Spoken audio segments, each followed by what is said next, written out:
Do you want to hear a story that'll make you believe in second chances? Let me tell you about Shaun Murphy. And trust me, this is about a guy who almost lost everything, and I mean everything, before pulling off one of the greatest comebacks in snooker history. You know what's crazy? Most people see Murphy now as a Masters champion, one of the best in the game, but they don't know how close he was to leaving the sport for good. Let's wind it back though, because you need the full picture to really get what makes this story so wild.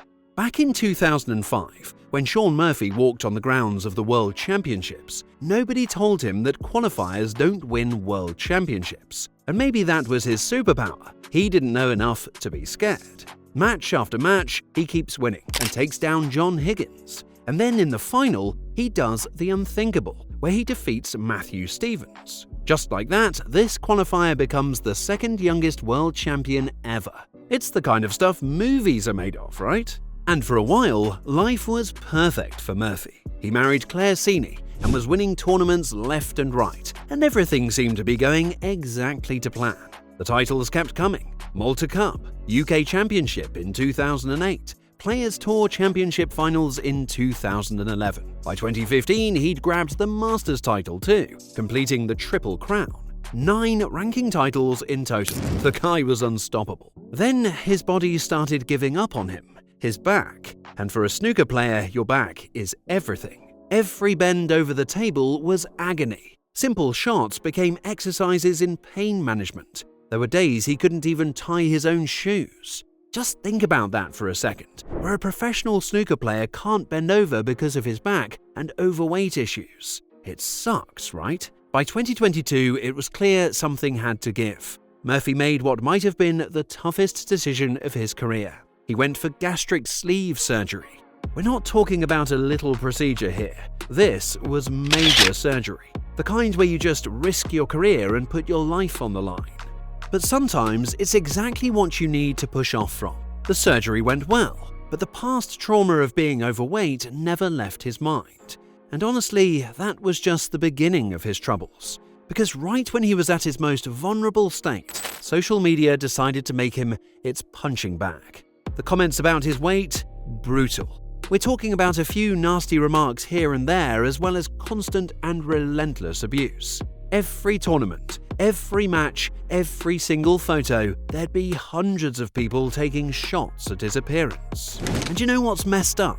Some of these were supposed fans of the sport, making jokes during matches and creating memes. The kind of stuff that makes you question everything about yourself. When the thing that you love the most cuts you, it cuts you the deepest. And there have been very dark days in my snooker life in the last few years. The anxiety got so bad he could barely function. Depression hit him like a freight train.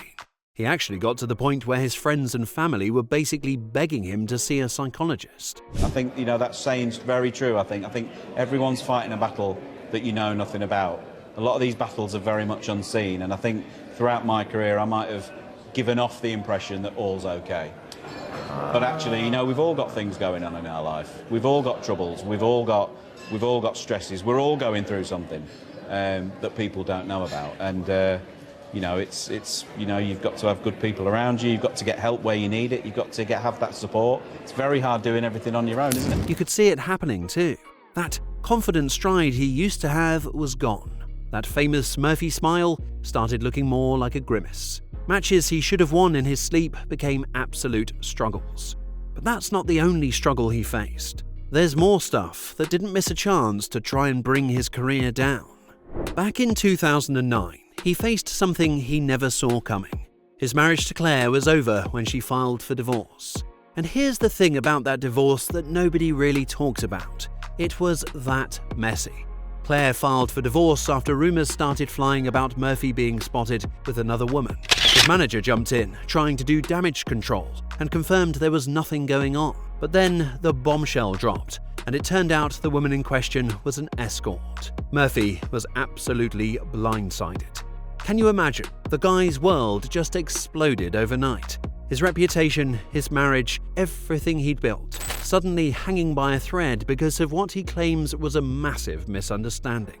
The snooker community was buzzing with gossip, and Murphy had to somehow keep his head straight enough to play professional snooker while his personal life was splashed across every sports page in Britain. Later in life, he rebuilt himself from the ground up and eventually moved on with his second wife. He found happiness in his new marriage, living a fulfilled life with his daughter and son.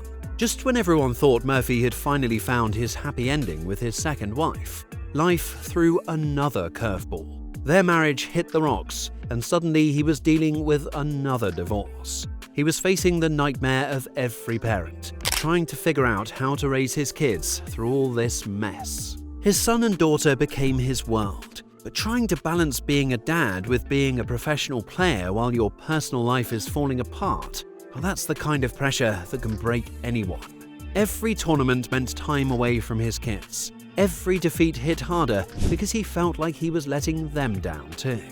Murphy will tell you himself, losing at snooker hurts, but nothing compares to the pain of seeing your family fall apart twice. The guy who'd fought back from rock bottom once now had to somehow find the strength to do it all over again. Then comes January at Alexandra Palace. Murphy shows up like a man on a mission. He nails a maximum 147 in the semi-finals against Mark Allen, only the 6th max in Masters history, his 9th overall. The final against Kyron Wilson was pure magic.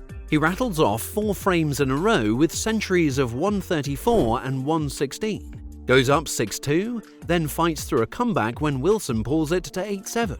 He finishes strong, sealing it 10-7 with breaks of 55 and 100.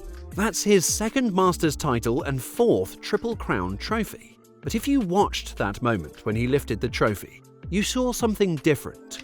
That was the look of a man who'd been through hell and found his way back. This guy who had everything, lost it all, and instead of giving up, he rebuilt himself into something stronger than before. Want to know the crazy part? Looking at him now, playing some of the best snooker of his career, smiling that genuine smile again, you'd never know how close he came to ending his snooker career. But that's what makes his story so special. Winning tournaments is all about fighting your way back when life's got you against the ropes. Even though he just got pushed out of the Welsh Open by a rookie, that doesn't change who he is. Next time you see Shaun Murphy at the table, remember, you're watching a survivor, a fighter, a guy who's faced the darkest moments, bounced back before, and will no doubt find a way to do it again. And that's a wrap. What are your thoughts on Shaun Murphy? Let us know in the comments. And for more snooker content, click on the screen right now.